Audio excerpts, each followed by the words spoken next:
She's ranked higher than the defending champion. Nobody's talking about that. Everyone online is posting the same 4 words this weekend.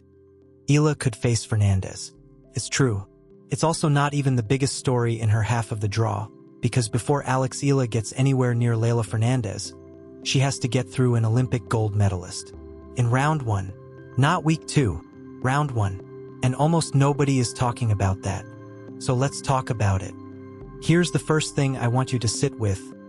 There's a very real chance the match everyone's hyped for never happens at all. Not because Eala isn't good enough, because of the name the draw placed directly across the net from her, and a tournament rule about seeding that most casual fans never think about. Here's the second thing, and it's the one that's been rattling around my head since Saturday's draw dropped. If this collision does happen, the story being sold online, plucky underdog from the Philippines against the reigning champion from Canada, isn't actually the story. It's not even close. Once you see what's really sitting underneath this matchup, you won't be able to unsee it. I'm going to walk you through the whole thing.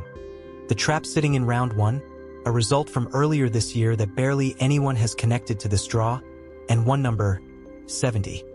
That explains why this specific week might matter more to Alex Eala's career than anything since Wimbledon. 21 years old, career high world number 28, making her tournament debut in the US Capitol, and handed arguably the toughest possible opening assignment in the entire 32-player field. This isn't a preview, it's a stress test, and if you want to see exactly how it plays out, hit subscribe now, because I'm going to be covering every round of this all the way through the US Open. The number you need in your head before anything else. Before we open the draw, forget rankings for a second. Just remember one number, 70. 70 points is everything Alex Eala has to defend across the entire North American hardcourt swing, Washington, Toronto, Cincinnati, the US Open. All of it. 70 points total. To understand why that matters, you have to understand how tennis rankings actually work, because it's stranger than people assume. Every player walks into a tournament carrying a kind of backpack, whatever points they earned at that exact event a year ago. To simply stand still in the rankings, they have to earn all of it back. Lose early, and points don't just fail to grow, they evaporate. Leylah Fernandez walks into Washington this week with 500 points sitting in that backpack, because she won the title here last year. Every round she loses, points fall out and they don't come back. Alex Eala's backpack is almost empty. Last year's North American swing was rough for her. An early loss in Toronto, then a shoulder injury pulled her off tour entirely. She played only 2 tour-level events that summer and reached the second round of the US Open. That's the entire haul. 70 points. Then she disappeared from the hardcourt conversation for months. Which means the version of Eala walking into Washington in 2026 genuinely cannot fall. There's no floor to break through. Every match she wins from here on is pure, uncomplicated addition to her ranking. Welcome to Washington. The tournament itself is the Mubadala DC Open, a WTA 500 combined event running July 27th through August 2nd at the William H.G. Fitzgerald Tennis Center, the same venue that's hosted this event since the Arthur Ashe era. The women's champion this year takes home $252,000, part of a total women's purse that's jumped more than 27% from last year. But the money isn't really why the sport's biggest names show up. Washington is the gateway. It feeds directly into 2 WTA 1000 events, Toronto, then Cincinnati, and those feed straight into Flushing Meadows. Whatever version of yourself you find on this hard court in late July tends to be the version you're stuck with heading into the year's final Grand Slam. The field is loaded. Jessica Pegula is the top seed. Alina Svitolina, Naomi Osaka, and Diana Schneider round out the top 4. All of them earning first-round buys straight into round 2. Anna Kalinskaya, Madison Keys, defending champion Leylah Fernandez, and Emma Navarro fill out the remaining 4 seeded spots. Now read that list again and notice what's missing. Alex Eala, ranked 28th in the world at her career high, fresh off the biggest month of her life at Wimbledon, is not seeded. Not because she played badly, this event only protects its top 8 players, and 8 is a tiny number when Pegula, Osaka, Kalinskaya, and Keys all show up the same week. Being unseeded here isn't a minor technicality. A seed is architecture. It physically prevents the toughest opponents from landing across from you before the second week. Eala has none of that protection. She's floating loose in a field stacked with Grand Slam champions, and the computer can, and did, put literally anyone in front of her. One more date, and this is the one that actually explains why this whole month matters. August 24th, the seeding cutoff for the US Open. On the current entry list, Eala sits at number 29. Get inside the top 32 by that date, and she becomes the first Filipina in history to be seeded at a Grand Slam. She's got 3 tournaments and a handful of ranking spots of cushion. That's the real scoreboard this month, not trophies, a cutoff date. If you're still here, you're exactly the kind of viewer this channel is built for. Someone who wants the mechanics, not the highlight clip. Subscribe now if you want to be here for every round through New York, instead of catching a recap 3 days late. The trap hiding in round 1. So Eala arrives with almost nothing to lose, a career-high ranking, and a deadline she has a real shot at hitting. That sounds like the perfect setup, right up until you look at who the draw placed directly opposite her. Round 1. Alexandra Eala versus Zheng Qinwen. Let that sit for a second, because I don't think it's fully landed yet. Zheng is a reigning Olympic gold medalist. She won singles gold at the 2024 Paris Games. She reached a career-high ranking of world number 4, made the 2024 Australian Open final, and has beaten essentially every elite player currently on tour at one point or another. She's currently ranked outside the top 100 as she rebuilds from a run of injuries, and she's entered Washington on a wild card. That's not bad luck landing her opposite Eala. That's arithmetic. It's what happens when you're ranked 28th and the tournament only shields its top 8 names. Here's why a wildcard opponent is so much more dangerous than casual fans assume. A wildcard is a free entry into the main draw, handed out by tournament organizers, and crucially, it carries 0 seeding, 0 protection, 0 fixed position in the bracket. It's a loose object that can land anywhere. Sometimes that object is a hometown teenager. Sometimes it's a former world number 4 with an Olympic gold medal. Think about what that combination does psychologically. No points to defend, no seed to protect, no external expectation weighing her down. In other words, Zheng arrives in Washington in almost exactly the same emotional state as Eala, hungry, unranked in the seeding sense, and playing with nothing but upside. 2 players with nothing to lose on court 1 on day 1. That's not a gentle first round. That's a collision. The match nobody's connecting to this draw. And here's where this gets personal because these two have history, real, physical, 3-hour history. September 28, 2023. Asian Games semi-final, Hangzhou. Eala was 18 years old, ranked 190th in the world. Zheng was 20, ranked 23rd, and the overwhelming favorite. Google the box score and it looks brutal at a glance. 6-1, 6-7, 5, 6-3 to Zheng. But that scoreline hides one of the gutsiest performances of Eala's career. The first set was a wipeout, 6-1, gone in barely half an hour. In the second, Eala found herself down 2-5, 1 game from a straight sets exit in a semi-final against a player 167 ranking spots above her, with the entire Philippines watching in the middle of the night back home. And then something happened that nobody in that stadium expected. She saved match point, then another. Game after game, she refused to let the set end, dragging it all the way to 6-6, then into a tiebreak, which she won 7-5. Set 3. Eala came out swinging, broke serve, and built a 3-1 lead. For a few minutes, the Philippines was genuinely close to its first Asian Games tennis medal of any color in a tennis singles event since 1962. A gold medal, not just a podium finish. Then her body gave out. Everything she'd spent surviving that second set tiebreak came due at once. Zheng closed it out 6-3 and went on to the gold medal match, and eventually, a year later, actual Olympic gold in Paris. Eala walked away with bronze, and with a version of herself that hadn't existed a few hours earlier. So here's the question worth sitting with. That was 18-year-old Eala, ranked 190th, playing with nothing but house money. This is 21-year-old Eala, ranked 28th, who 3 weeks ago beat the reigning Wimbledon champion on center court. How much of that old match still applies? I can genuinely argue it both ways, and that's exactly what makes this Monday uncomfortable. 2 arguments, and I believe both of them. Argument 1. Eala is a fundamentally better player now. Bigger serve, sharper first strike tennis, and crucially, she's learned how to close matches out.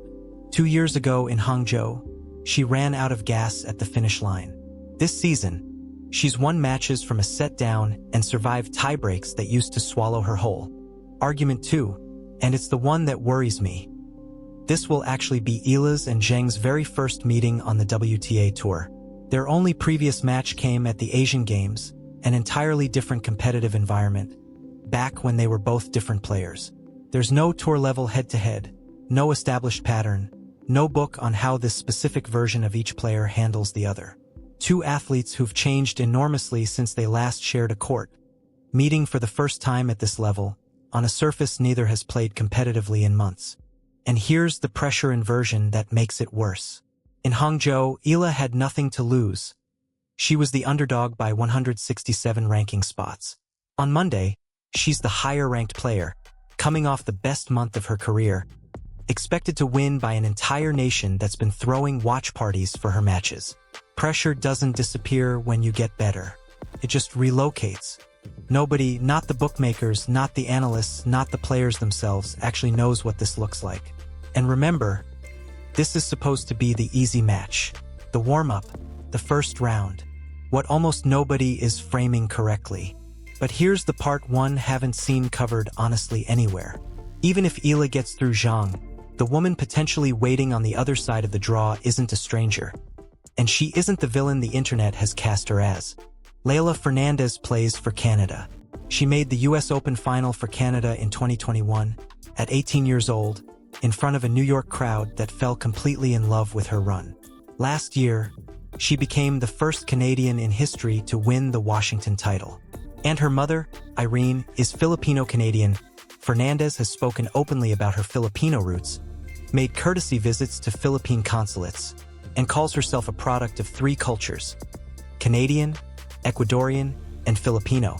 So if Fernandez gets past her opener against Magdalena, and if Eala survives Zheng, the match everyone's been hyping since Saturday isn't the Philippines against Canada. It's 2 young women with Filipino blood standing on opposite ends of an American court. Only one of them keeps going. Fernandez has never hidden her heritage. She talks about the food, the family, the Filipino fans who show up for her across North America. But she competes under a maple leaf, and Eala competes under 3 stars and a sun. When they stand across the net from each other, a whole community has to decide something in real time. I don't think there's a clean answer to what that means, and I genuinely want to know what you think. Drop it in the comments. If Filipino fans fill that stadium and both of these women walk out, who do they cheer for? The rematch nobody's mentioning. Now here's the detail that made me sit up when I checked it, because it's been left out of nearly every preview. They've already played this year. Stuttgart, April, on clay. Eala went out in the round of 32, and the player who beat her was Leylah Fernandez, 6-1, 6-4, racing to a big early lead and closing it out in under 90 minutes despite a late Eala rally that briefly threatened a decider. So the phrase collision course that's been plastered across every headline is quietly selling you something that isn't true. It implies a fresh meeting, 2 players finally crossing paths for the first time. It's not that. It's a rematch, and right now, Eala is the one carrying the debt. The exam nobody would choose to take. Stack the whole draw up, and look at what it's actually asking of her. To reach the quarterfinals in Washington, Alex Eala likely has to beat a reigning Olympic gold medalist, and then, immediately after, the woman who just beat her 3 months ago and is defending a title on home hardcourt conditions she's owned before. Back-to-back on a surface Eala hasn't competed on in months. It's like walking into an exam where someone moved the 2 hardest questions on the paper to numbers 1 and 2. No warm-up section. No soft opener to find your rhythm and remember what the court does to your slice. Maximum difficulty from the very first point of the week. But don't mistake this for Eala facing 2 monsters while Fernandez cruises. Fernandez isn't comfortable either, not remotely. She's the one wearing the 500-point backpack, and we already got a preview of what happens when it comes off. Earlier this month, when live rankings temporarily stripped out her Washington points from last year, Fernandez dropped 9 spots in a single line of a spreadsheet. That's her reality this week. She isn't defending a title for the fun of it. She's defending it to stop the bleeding. So this isn't a giant facing a challenger. It's a rising player with nothing to lose against a champion with almost everything to lose. And sitting between them is an Olympic gold medalist who, on paper, shouldn't even be in this part of the draw. Is she actually good enough on a hard court? Which brings us to the only question that matters this week. Has Alex Eala actually earned the belief that any of this is possible? Let's look at the receipts. Berlin 3 weeks ago. Round of 32. Eala beat Donna Vekic, fresh off winning the Queen's Club title, 7-5, 6-4.